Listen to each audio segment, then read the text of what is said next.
귀한 말씀이 우리 가운데 은혜로 임하기를 소망합니다. 옆에 분들과 함께 인사 나누시겠습니다. 여호와의 선하심을 확신하기에 잘 되고 있습니다.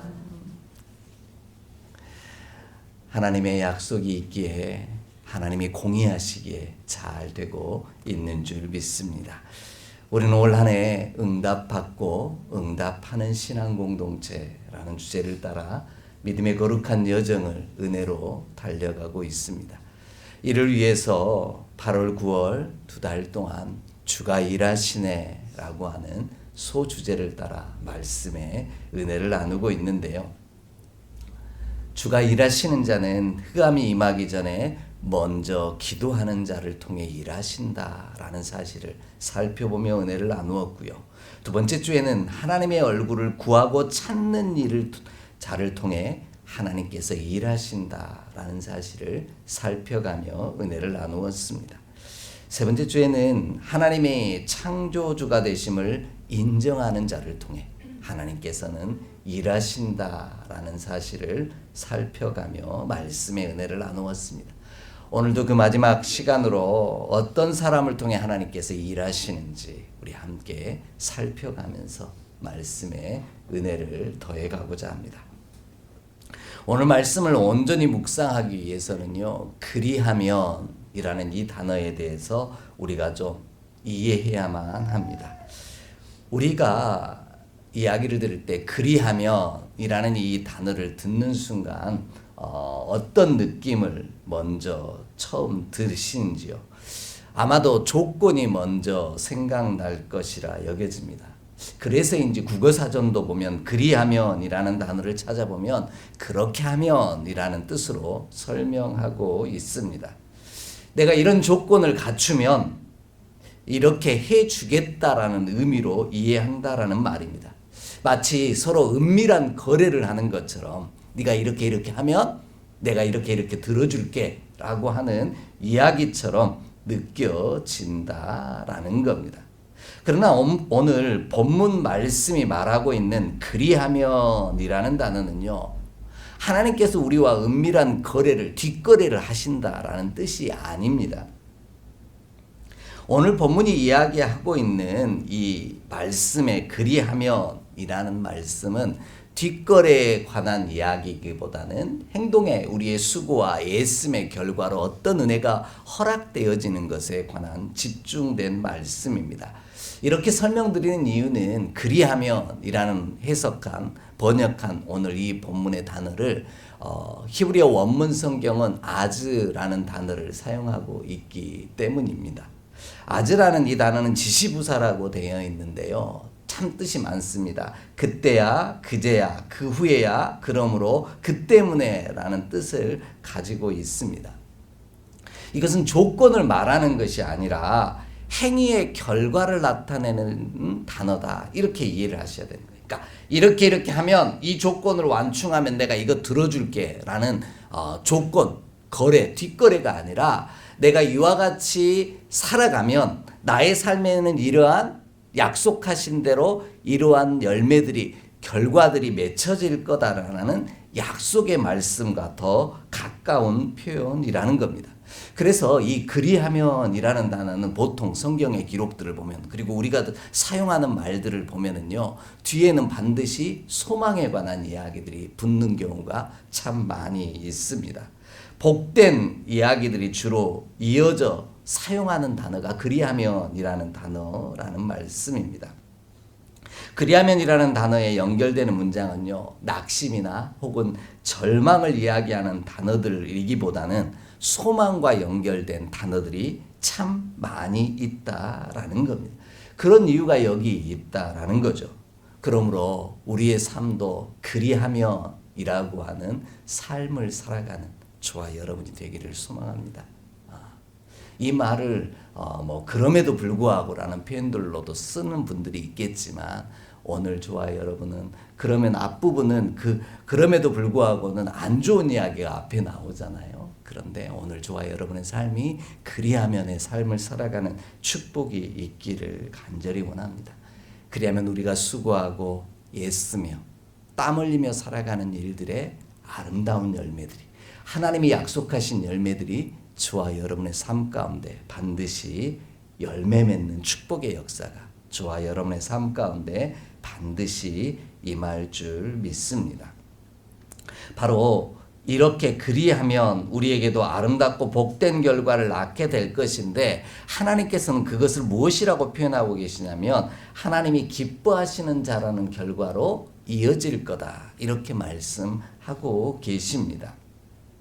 하나님이 기뻐하시는 자라는 말은요, 하나님이 선택하시는 자요, 하나님이 응답하시는 자다, 이런 뜻이며 하나님이 선택하신 자다라는 뜻으로 이어집니다. 그러니까 하나님이 기뻐하신다라는 말은 그냥 그를 기뻐하는 것으로 끝나는 게 아니라요, 기뻐하는 자들에게 뭐 하셔요? 응답하시고요. 그는 하나님께서 선택하신 자다라는 뜻으로 이어진다라는 말씀입니다. 왜 이렇게 오늘 제가 말씀을 드릴 수밖에 없냐면, 본문이 이야기하는 오늘 우리 보면은 가장 잘 아시고 많이 집중하는 구절은 8절 9절 말씀이잖아요. 그리하면으로 이어지는 축복의 말씀이기 때문입니다. 그런데 거기에서 말씀하시는 나의 기뻐하는 이라는 이 6절의 시작을 보면은요, 내가 기뻐하는 것은 이라고 출발을 합니다.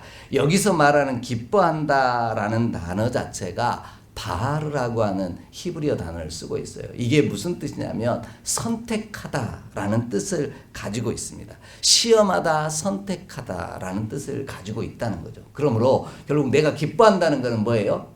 내가 그를 시험 가운데서 선택했다 라는 뜻이 된다라는 말씀입니다. 하나님은 그렇게 선택하신 자를 통해 뭐 하셔요? 응답하시고 그를 통해 일하신다라는 겁니다. 하나님은 자신이 선택한 사람, 곧 하나님이 기뻐하시고 그 즐거워하시는 그 사람을 통해 일하신다라는 겁니다. 이를 위해 우리의 삶이 그리하면을 통해 아름답고 복된 결과로 이어지기를 원합니다. 하나님이 선택하시는 자의 삶이 되기를 간절히 소망합니다. 그리하면 믿음의 결말을 보았느냐라고 물으셨던 야고보서 5장 11절의 말씀처럼, 욥의 인내와 욥의 결말을 보았느냐라고 물으셨던 그 말씀처럼 오늘 저와 여러분에게 아름답고 복된 결말을, 우리의 수고의 열매를 반드시 거두게 하실 줄 믿습니다. 이 은총이 오늘 믿음으로 힘써 달려가는, 애쓰고 수고하는 저와 여러분에게 아름다운 믿음의 결말들로, 열매로 맺혀진 은혜가 임하기를 주의 이름으로 간절히 축복합니다. 오늘 말씀이 그러한 내용을 아주 구체적으로 복된 사실을 증거하고 있기 때문입니다. 가장 먼저 오늘 말씀을 보면요, 하나님은 다른 이들을 자유롭게 하는 자의 결국이 하나님이 기뻐하사 선택하시는 자의 삶으로 이어진다라고 약속하고 계십니다. 본문 6절 말씀을 우리 좀 함께 읽겠습니다. 6절 말씀입니다. 함께 봉독합니다. 내가 기뻐하는 금식은 흉악의 결박을 풀어주며 멍에의 줄을 끌어주며 압제당하는 자를 자유하게 하며 모든 멍에를 꺾는 것이 아니겠느냐. 아멘. 하나님이 기뻐하심으로 선택하는 자의 삶은 이런 삶이라고 설명하고 있습니다. 그것은 흉악의 결박을 풀어주고 멍에의 줄을 끌어주며 압제당하는 자를 자유롭게 하며 모든 멍에를 꺾는 자다라고 말씀합니다. 그리하면 하나님께서는 그에게 응답하시고요, 그를 통해 일하신다라고 말씀하고 계십니다. 앞에서 말한 표현들 참 많죠. 흉악의 결박을 풀어주고 멍에를 끌어주며 막 이야기들이 나오는데, 이 전체 6절 전체를 한 문장으로 이야기한다면 이렇게 정리할 수 있을 것 같습니다. 자유하게 하는 사람, 자유롭게 하는 사람, 자유케 하는 사람은 하나님이 기뻐하셔서 그를 선택하시고 그에게 응답하시고 그를 통해 일하신다라는 겁니다. 이처럼 하나님은 우리가 자유롭게 하는 자가 되기를 원하십니다. 이러한 사실을 하나님이 기뻐하사 선택하신 예수님의 모습을 통해 우리는 금방 발견하고 이해할 수 있습니다. 예수님께서 당신을 진리라고 말씀하시면서 요한복음 8장 32절에 하신 말씀이 있습니다. 너희가 진리를 알지니 진리가 너희를 자유케 하리라 이렇게 말씀합니다. 그러니까 예수님은 뭐하러 오셨다는 거예요? 자유케 하시려고 오신 분이라는 거예요. 우리를 사슬에 매이고 묶임바 되어진 가두는 자의 삶을 위해 오신 것이 아니라 자유롭게 하시기 위해 오셨다라는 거죠. 하나님은 그런 사람을 기뻐하시고 그를 선택하시고 그를 통해 일하신다라고 말씀하시는 이유가 바로 여기 있습니다. 이런 모습은 예수님이 이 표현에만 남아있는 게 아니라 예수님이 공생애를 시작하시면서 가장 처음 들어 읽었던 말씀 속에서도 담겨 있습니다. 그 말씀이 바로 누가복음 4장 18절로 19절인데요. 우리 함께 좀 찾아 읽겠습니다. 누가복음 4장 18절로 19절의 말씀입니다. 누가복음 4장 18절로 19절의 말씀입니다.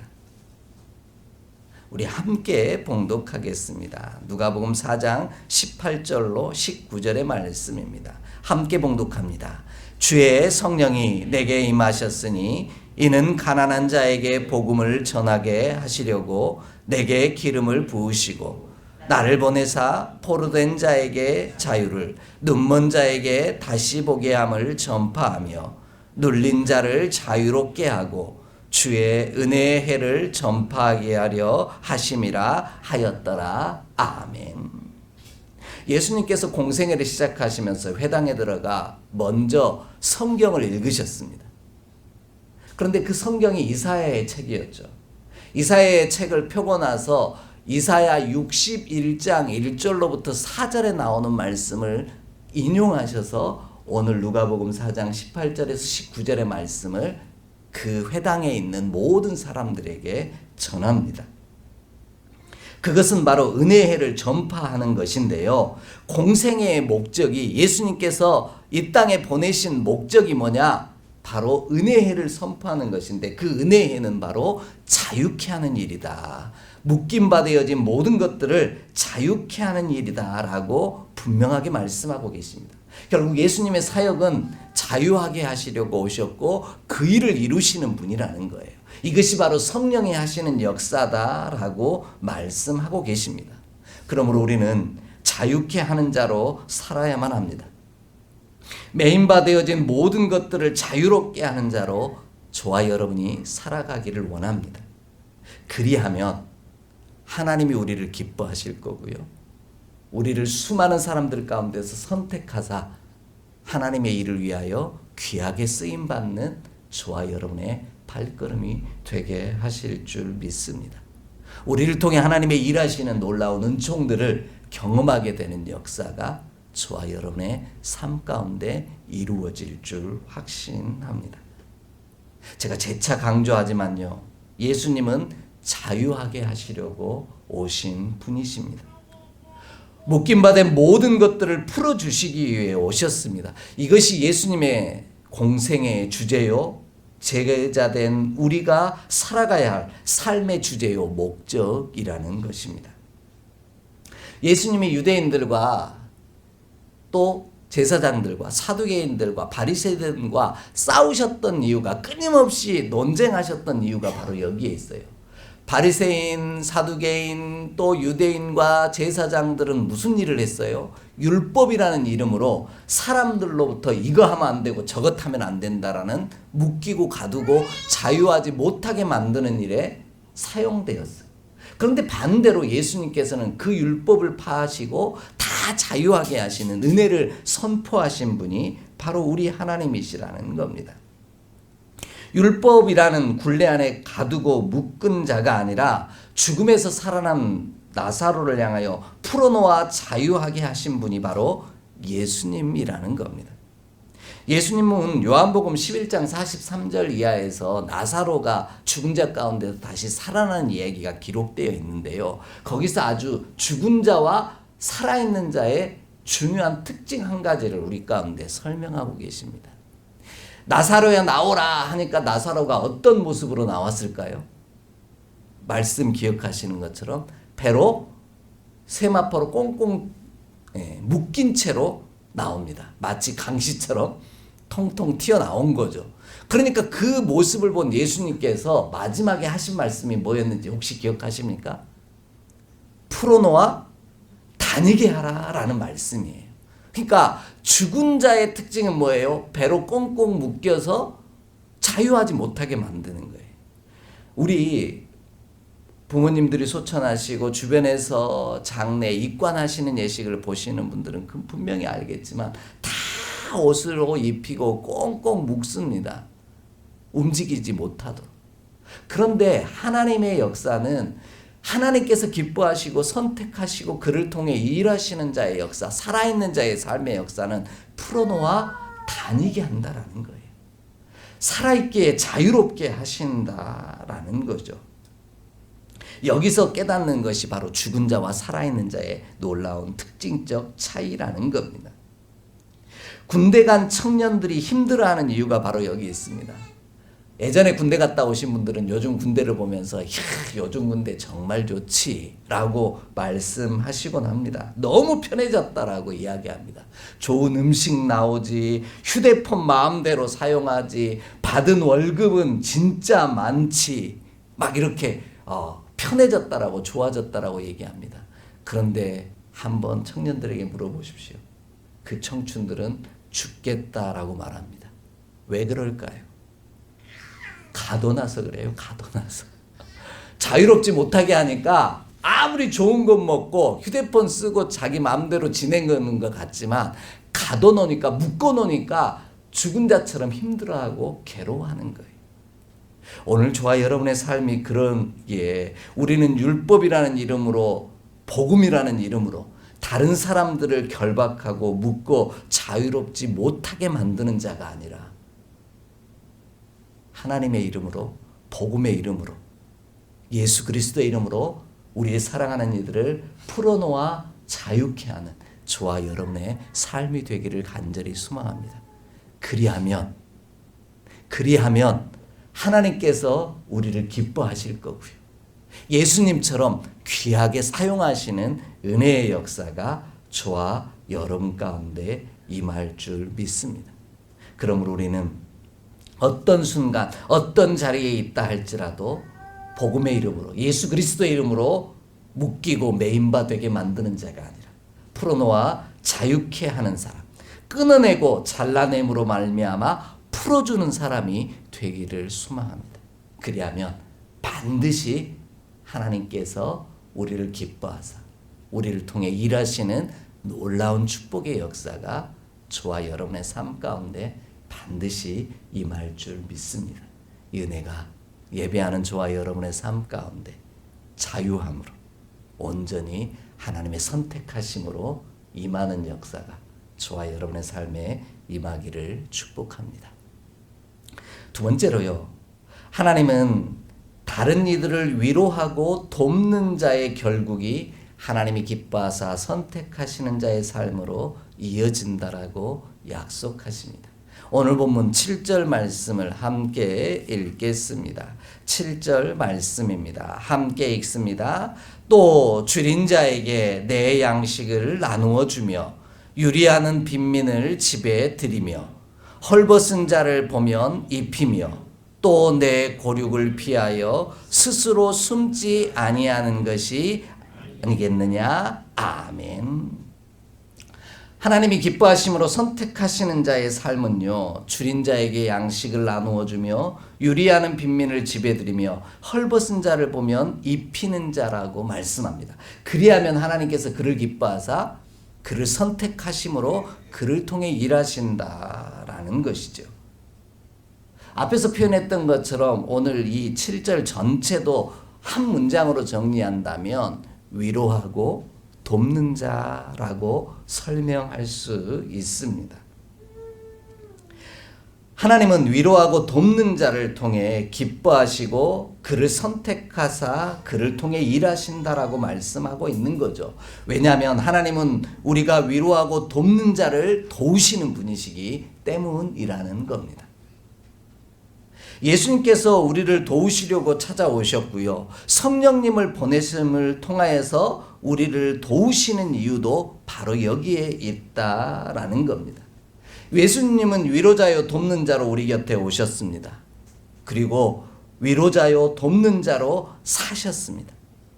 그래서 하나님께서 그를 기뻐하셨고 그를 통해 선택하사 일하셨다라는 겁니다. 그래서 우리는 성령님을 뭐라고 부릅니까? 보혜사 성령님이라고 부릅니다. 이 보혜사라는 말이 뭐예요? 위로자, 돕는 자라는 뜻을 가지고 있는 거예요. 그러니까 예수님께서는 당신이 우리를 도우시기에 오셨다가 돕고 위로하시다가도 떠나시며 십자가를 지고 죽으신 이후에도 너희를 위하여 보혜사 성령을 보내주신다. 결국 뭘 보내주신다는 거예요? 위로하는 사람, 돕는 사람을 보내주신다. 이렇게 말씀하고 계시는 거예요. 하나님은 그를 통해 일하시기 때문이라는 겁니다. 이러한 사실을 너무나도 분명하게 증거하고 계시는 말씀이 있습니다. 저와 여러분이 알고 있는 천국에 관한 비유 말씀입니다. 우리 함께 찾아 읽어볼까요? 마태복음 25장 34절로 36절의 말씀입니다. 마태복음 25장 34절로 36절의 말씀입니다. 우리 한 절씩 교독으로 읽고 마지막 절은 합독하도록 하겠습니다.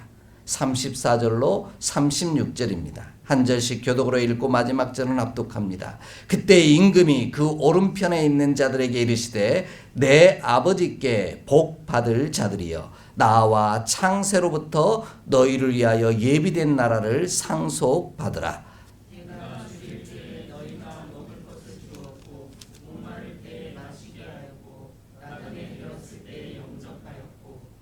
헐벗었을 때 옷을 입혔고 병들었을 때 돌보았고 옥에 갇혔을 때 와서 보았느니라. 아멘.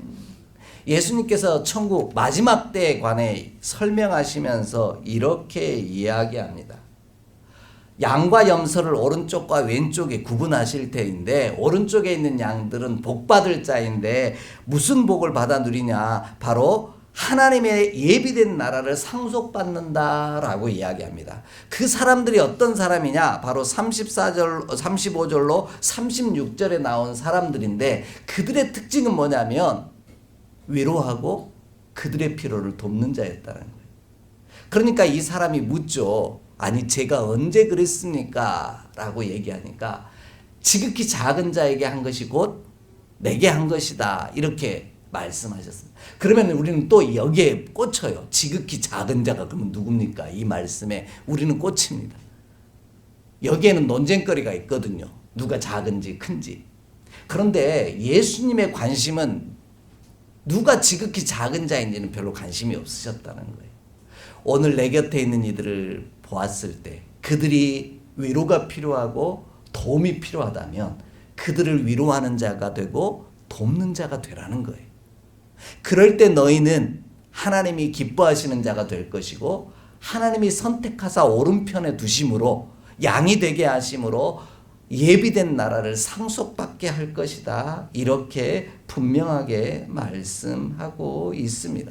우리가 주목해야 될 것은 지극히 작은 자가 누구인지가 아니라 우리의 도움이 필요한 이들에게, 우리의 위로가 필요한 이들에게 우리가 위로하는 자로 돕는 자로 살아가고 있느냐 그렇지 않느냐가 더 중요하다라는 거예요. 우리가 그들의 아픔에 공감하고 그들의 필요를 채워주려고 애쓰려고 할 때 하나님께서는 우리를 기뻐하시고 우리를 선택하사 우리를 통해 일하신다라고 약속하고 계시다라는 겁니다. 그래서 예수님께서는요, 누가복음 6장 38절 말씀에는 이렇게까지 표현합니다. 주라, 그리하면 너희에게 줄 것이니 곧 후에 누르고 흔들어 넘치도록 하여 너희에게 안겨주리라. 이렇게 말씀합니다. 먼저 뭐 하라는 거예요? 주라는 거예요. 그래야만 내가 너희에게 후에 누르고 흔들어 채워주도록 안겨준다라고 분명히 약속하고 계시죠. 오늘 이것이 바로 그리하면의 삶의 축복이라는 거예요. 그러므로 우리는 연약한 이들을 영접하고 줄인 자들을 먹이고 입힘으로 위로하고 돕는 자가 되기를 원합니다. 그리하면 하나님께서 우리에게 응답하사 우리를 통해 일하시는 놀라운 역사를 이루게 하실 것입니다. 우리를 돕는 자가 되어 주실 거라는 겁니다. 우리로 성령 곧 살리는 자가 되게 하시고 자유롭게 하는 자가 되어 우리 곁에 있는 이들을 위로하고 돕는 자로 쓰임 받을 때 하나님께서 나를 기뻐하사 나를 선택하시고 나를 통해 오늘도 위대한 일들을 이루어 가실 줄 믿습니다. 그 은혜 속에 살아가는 저와 여러분의 발걸음이 되기를 주의 이름으로 축복합니다. 마지막으로요. 하나님은 다른 이들을 피하여 눈을 가림으로 못 본 채 하지 아니하는 자의 결국이 하나님이 기뻐하사 선택하시는 자의 삶으로 이어진다라고 약속하고 계십니다. 본문 7절 말씀을 다시 한번 읽겠습니다. 본문 7절 말씀입니다. 함께 봉독합니다. 또 줄인 자에게 내 양식을 나누어 주며 유리하는 빈민을 집에 들이며 헐벗은 자를 보면 입히며 또 내 고륙을 피하여 스스로 숨지 아니하는 것이 아니겠느냐. 아멘. 하나님이 기뻐하심으로 선택하시는 자의 삶은요, 내 고륙을 피하여 숨지 아니하는 자라고 말합니다. 그것도 스스로 숨지 아니하는 자라는 것이죠. 그리하면 하나님께서는 그에게 응답하시고 그를 통해 일하신다라고 약속하십니다. 이 표현을 좀 더 정확히 해야 될 표현입니다. 스스로 숨지 않는다, 피하여 숨지 않는다. 그러니까 우리는 뭘 생각하냐면 숨는 걸 이야기해요. 어떤 바위나 어떤 건물이나 뭐 이런 뒤에 나를 숨기는 것으로 이해합니다. 그런데 본문이 이야기하는 진짜 뜻은요, 눈을 가리지 않는다라는 뜻입니다. 내가 스스로 피하여 숨는다는 것은요, 내가 눈을 가리지 않는다라는 거예요. 나의 눈을. 왜냐하면 본문이 이야기하고 있는 이 스스로 숨지 아니한다라는 단어가 실제 언어로는 시야를 가리지 않는다라는 뜻이기 때문입니다. 히브리어 원문 성경을 보면 이 단어가 스스로 숨지 않는다, 이 말을 아람이라는 단어를 기본 단어로 사용하고 있습니다. 이 아람이라는 단어가 뭐냐면 눈을 가리다, 시야를 가린다 이런 뜻이 있는 거예요. 그러니까 숨는다는 건 뭐예요? 내가 눈을 가리는 것을 뜻한다라는 겁니다. 여러분, 제일 멍청한 녀석들을 비유할 때 꿩이나 닭을 설명할 때가 있죠. 그 녀석들의 특징이 한 가지 있어요. 시골에서 혹시 꿩을 잡아보신 분이 있는지 모르겠는데, 꿩은 날아오르는데 좀 도약하는 시간이 필요한데요. 근데 숲풀 가운데서 막 쫓아가면 이 녀석이 나르지를 못한다는 거예요. 그러고 나서는 하는 짓이 뭐냐면 바위나 나무 숲풀 속에 뭘 들이박아요? 머리를 콕 들이박습니다. 그러면 꿩의 모습을 보면 머리보다 궁둥이 짝이 얼마나 커요? 엄청 크잖아요. 근데 이 꿩은 머리를 땅이나 숲을 사이에 콕 박으면 안 보이잖아요. 뭐가요? 눈이 가려졌으니까 다른 존재가 안 보여요. 그러면 스스로 뭐라고 생각해요? 숨었다라고 생각하는 거예요. 근데 뒤에는 어때요? 큼지막한 녀석이 다 보이는데도 자기 눈만 가리면 뭐 했다고 생각하는 거예요? 숨었다라고 생각한다라는 거죠. 그렇게 착각한다라는 거죠. 한마디로 스스로 피하여 숨은 것은 눈을 가림으로 뭐 하는 거예요? 못 본 채 한다라는 뜻인 거예요. 오늘 그러면 이 말씀은 6절, 7절 말씀이 다 연결되는 거예요. 메인 바 되어지고 사슬에 묶인 바 되어진 내 형제 자매를, 내 고륙이라는 말은 무슨 뜻이냐면 뼈와 살을 나눈 사람, 무슨 뜻이에요? 가족, 형제 자매라는 거예요.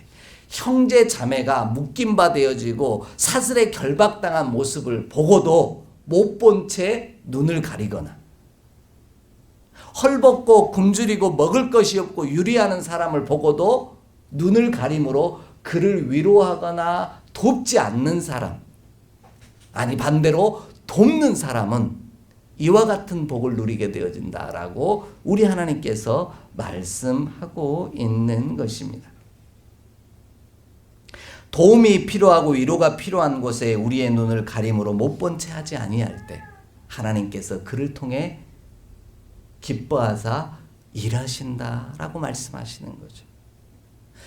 자유하지 못하고 얽매여 있고 매인바 되어진 사람을 바라보면서도 내가 눈을 가리지 아니하고 못 본 채 외면하지 아니하는 사람을 통해 하나님은 기뻐하시고 그를 통해 일하신다라고 분명하게 말씀하고 계세요. 만약 우리가 반대로 자유하지 못한 이들을 바라보면서 내 스스로의 눈을 가리고 못 본 채 한다거나 위로와 도움이 필요한 사람들을 바라보면서도 내 눈을 가림으로 못 본 채 하고 있다면 하나님께서도 나를 향하여 눈을 가리신다라고 말씀하고 계셔요. 그러기에 오늘 저와 여러분이 눈을 들어 바라보는 자 되기를 원합니다. 못 본 채 외면하고 눈을 가리고 스스로 숨지 않는 저와 여러분이 되기를 원합니다. 하나님은 눈을 가리지 아니하고 반응하는 자를 기뻐하십니다. 그리고 그를 선택하시고요. 그를 통해 위대한 일들을 이루어 가십니다. 우리의 기도가 필요한 이들을 바라보았을 때 우리가 눈을 가리고 못 본 채 외면하는 것이 아니라 그를 위하여 기도하고 함께 탄식하는 믿음의 종으로 살아갈 때 하나님께서는 우리를 기뻐하시고 우리를 선택하사 우리를 통해 일하신다라고 약속하고 계신 겁니다. 이러한 사실을 분명하게 증거하시는 말씀이 있습니다. 우리 좀 함께 찾아 읽겠습니다. 신명기 22장 1절로 4절의 말씀입니다. 신명기 22장 1절로 4절의 말씀입니다. 22장 1절로 4절의 말씀입니다.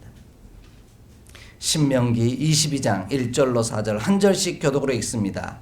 내 형제의 소나 양이 길을 잃은 것을 보거든 못 본 채 하지 말고 너는 반드시 그것들을 끌어다가 내 형제에게 돌릴 것이요.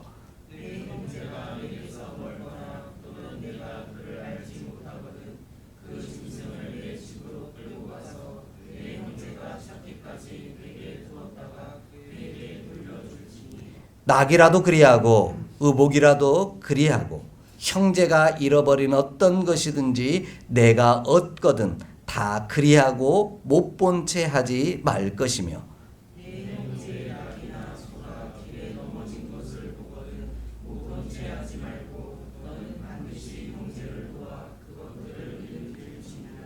아멘. 하나님께서는 신명기의 수많은 언약들을 약속들을 우리 가운데 전하시면서 이렇게 마지막을 정리하고 계십니다. 형제가 소중한 것을 잃어버린 것을 보거든 스스로 눈을 가리고 못 본 채 하지 말라는 거예요.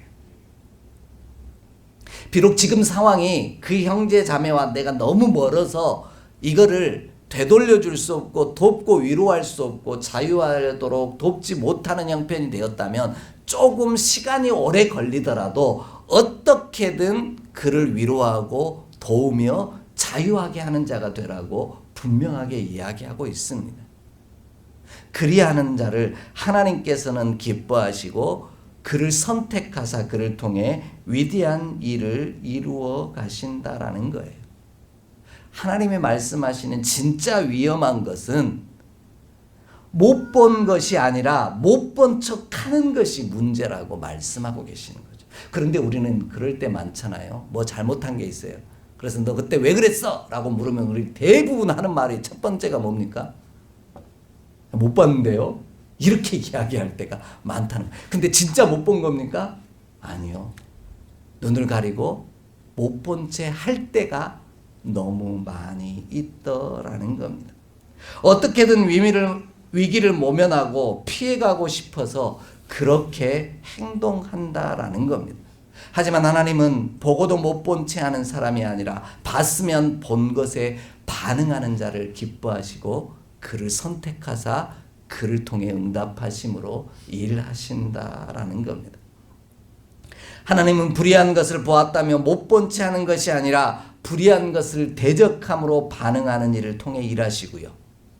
하나님은 선한 것을 보았다며 못 본 채 외면하는 것이 아니라 선한 것을 축복하고 격려하고 복을 빌어주는 자를 통해 그렇게 반응하는 자를 통해 기뻐하시고 그를 통해 일하신다라는 겁니다. 이처럼 하나님은 못 본 채 하지 아니하고 반응하는 자를 통해 일하십니다. 그를 기뻐하시고 그를 선택하십니다. 그가 바로 예수 그리스도이셨고 제자된 저와 여러분이 되기를 소망합니다. 이러한 사실을 극명하게 보여줬던 예수님의 비유가 한 가지 있습니다.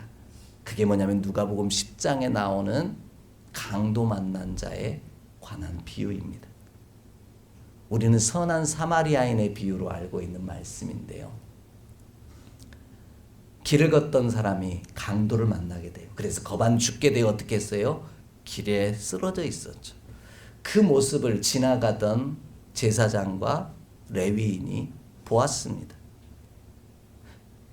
그런데 그들은 뭐예요? 피하여 돌아갑니다. 그게 뭐예요? 보았으나 눈을 가리고 못 본 척 했다라는 말인 거예요. 그런데 유일하게 그것을 보고 못 본 채 하지, 스스로 눈을 가려 못 본 채 하지 아니하고 반응했던 사람 하나가 있습니다. 그의 이름을 우리는 사마리아인이라고 말합니다. 하나님은요, 제사장과 레위인을 기뻐하지 않으셨어요. 그리고 그를 선택하셔서 일하지도 않으셨습니다. 오히려 그것을 보고 못 본 채 하지 아니하고 자신의 눈을 가리지 아니한 그를 자유케 하기 위해 그에게 진짜 위로자와 돕는 자가 되기 위해 다가선 사마리아 사람이라고 하는 사람을 기뻐하셨고 그를 통해 위대한 일들을 이루어 가셨습니다. 하나님께서 나를 향하여 눈을 가리심으로 못 본 채 하지 않기를 원한다. 우리도 눈을 가리고 못 본 채 하는 어리석은 자가 되지 않기를 소망합니다. 그리하면 하나님께서 우리 가운데 기뻐하사 우리를 통해 위대한 일들을 이루어 가실 줄 믿습니다. 그래서 오늘 본문에 나오는 8절, 9절 말씀은 제가 읽지 않고 설명하지 않았습니다. 그리하면 이와 같은 은총을 하나님께서는 뭐 하셨다는 거예요? 약속하셨다는 거예요. 그런데 한 가지만 좀 기억했으면 좋겠습니다. 본문 말씀 마지막 9절을 보면은 우리가 부를 때 응답하시고 내가 여기 있다 말씀하신다라고 9절에 약속하십니다. 그런데 내가 여기 있다라는 말을 무슨 뜻이냐면 하나님의 살아계심의 역사 이렇게 보는데요. 진짜 의미는 헨이라는 히브리어를 쓰는데 이 말은 자 봐라 이런 뜻입니다. 자 봐라. 그리하면 하나님의 살아계심을 너는 보게 될 것이다 라는 말씀입니다. 내가 스스로 눈을 가리지 아니하고 못 본 채 하지 아니하며 그래서 그들을 자유하게 하고 묶임바 되어진 이들을 풀어주고 놓아주며 도움이 필요한 이들을 위로자가 되어주고 돕는 자가 되어지는 보혜사 성령의 사람으로 살아갈 때 하나님께서도 우리 가운데 친히 보여주신 은혜를 하나님의 살아 일하심을 우리를 통해 일하시는 역사를 보게 하실 거라고 말씀하고 계신 겁니다. 바라고 원하는 소망, 저와 여러분이 오늘 말씀처럼 스스로 눈을 가리고 못 본 채 외면하는 자가 아니라 눈을 들어 바라보고 자유케 하며 위로하고 돕는 자가 되어 하나님의 일하심을 보는 자가 되기를 주의 이름으로 축복합니다. 나를 통해 일하신, 나를 기뻐하시고 선택하셔서 나를 통해 이루어 가시는 위대한 일들을 우리의 눈으로 보게 하시는 진짜 복의 사람 되기를 주의 이름으로 간절히 축복합니다. 기도하겠습니다. 하나님, 오늘도 주의 은혜를 보기를 원합니다. 주의 축복을 두 눈으로 확인하기를 원합니다. 이를 위해 우리가 눈을 들어 스스로 눈을 감추고 못 본 채 외면하는 자가 아니라 눈을 들어 바라봄으로 자유하게 하는 자, 위로하며 돕는 성령의 사람 되게 하여 주옵소서. 우리 주 예수 그리스도 이름으로 축복하며 기도하옵나이다. 아멘.